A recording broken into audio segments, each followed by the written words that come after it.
Hello viewers, welcome to our daily V News, and here are the headlines as usual. President Trung Tan Sang hosted a reception for international delegates attending the 40th anniversary of the signing of the Paris Agreement.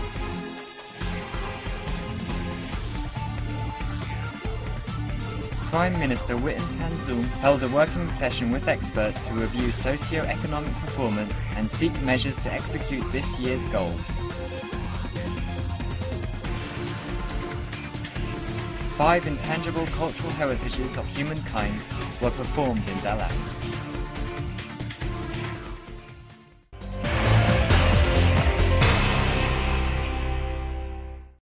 President Trung Tan Sang hosted a reception in Hanoi on January 25th for international delegates attending the 40th anniversary of the signing of the Paris Agreement.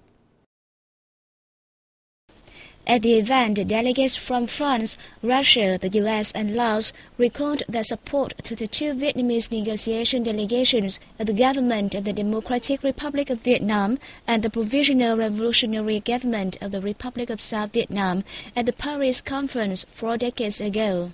They affirmed they and progressive people around the world, including citizens of countries that had different politics and culture, supported Vietnam's just struggle because of the country's enthusiasm for peace.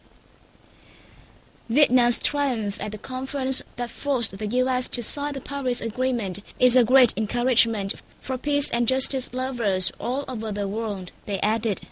They asked Vietnam, which has a growing position at international forums, to actively participate in solving global issues to make the 21st century a period of peace, friendship, cooperation and development. Speaking at the event, President Sang thanked international friends, including progressive people from the U.S., for their support to Vietnam's just struggle. He expressed his hope that they will continue to stand next to Vietnam during its national construction and defense. Sang stressed that Vietnam always welcomes international friends and is willing to cooperate with other countries in all fields. Prime Minister Win Tan Dung held a regular working session in Hanoi on January 25th with experts to review the country's socio-economic performance and seek measures to execute this year's goals. The Ministry of Planning and Investment reported that the country experienced more positive socio-economic changes in January. Industrial production went up 21.1% year-on-year. Exports and foreign investment rose by 43.2% and 5% respectively. About 19,000 tons of rice was donated to underprivileged people on the occasion of the Lunar New Year, and 130,000 jobs were created. However, according to experts, challenges remain. They suggested the government takes drastic and long-term actions to deal with bad debt, restructure state-owned enterprises, generate jobs for workers, and promote the expansion of the export market. In the time to come, it is necessary to stabilize market prices, guarantee the supply of goods during the Lunar New Year, monitor food hygiene, combat smuggling, implement social welfare policies, ensure social safety and order, as well as road safety, they said. Addressing the event, Dung stressed the need to promptly perfect policies, improve coordination among ministries and departments, curb rising prices, and deal with slow credit growth and a high number of enterprises going out of business in January. The government will continue to instruct relevant agencies to lower lending rates and remove production and trade obstacles, focusing on bad debts and inventories, and stepping up the restructuring of the banking system and state-owned enterprises, Dung said. He also asked experts to propose effective solutions to the government for socio-economic development.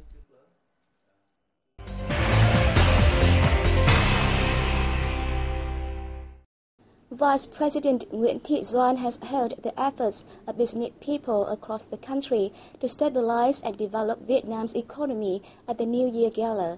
The event was organized by the Vietnam Association of Small and Medium Enterprises on January 26th to encourage business community to overcome difficulties and reap more achievements in 2013. Addressing the meeting, the Vice President recognized the contributions by small and medium-sized enterprises.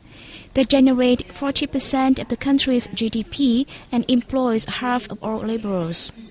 She spoke highly of the three main contributions of the small and medium-sized enterprises to the community, namely creating agricultural services for the agricultural sector and jobs for millions of farmers, providing quality insurance services, and joining the government in charity activities.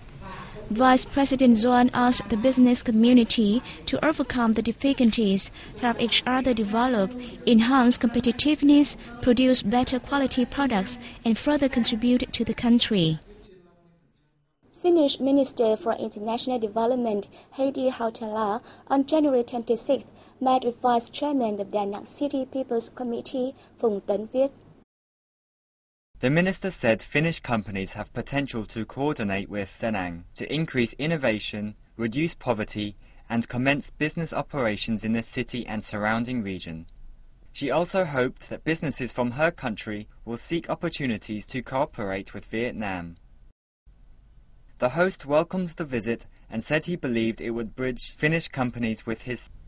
He also briefed the Finnish minister and her accompanying business delegation on the cooperation between his city and Salo city in Finland. In particular, the signing of a memorandum of understanding on cooperation between the two cities in 2011 and a joint project in Da Nang.